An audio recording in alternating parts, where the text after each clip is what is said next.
fly into Cap-Haitien, you land, you can see the struggle. I think if an organization comes to a community like Cameroon where we are and just hands out things, that's nice, but it's not really the community doing it themselves. They don't want us to just come in here and build them a well and leave.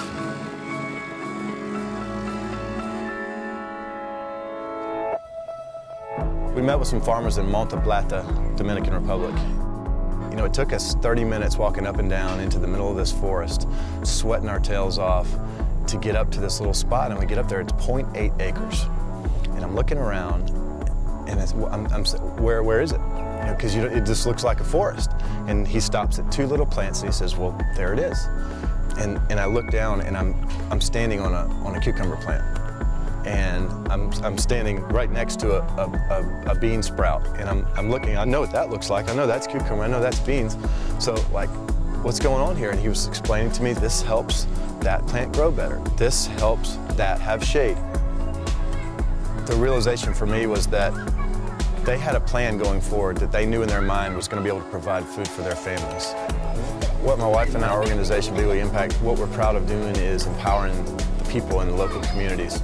And that's what Food for the Hungry is doing. They're teaching these farmers. It's not as simple as just putting a seed in the ground. There's spacing involved, there's companion plants. And so all these things work together, and they're teaching them those methods that, you know, unless you've done that years and years and years, you don't really know.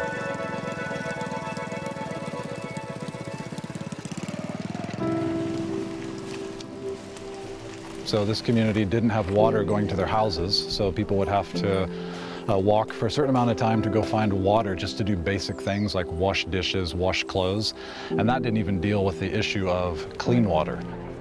This project really matches up with Food for the Hungry because we love to come alongside and serve with a community.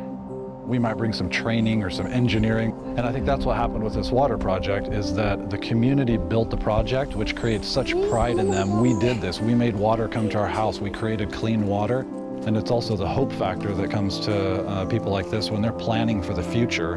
Instead of just looking at how do I feed my family today, they're looking to the future. And I think that hope and pride really brings about sustainability for a community like Cameroon.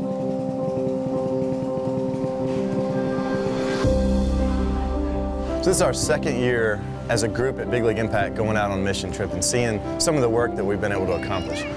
We started off in the Dominican Republic this year. We got to play baseball with the kids. That's a home run. And Haiti, for where we came last year, the kids are bigger. The school has grown up. The medical clinic is completely built, finished, the emergency clinic, and the rest of it is, it looks completely different than it did last year. It's really neat to come back and see progress made. When we come here, we want to paint these stories. We want to show exactly what's going on so that we can excite people about helping other people.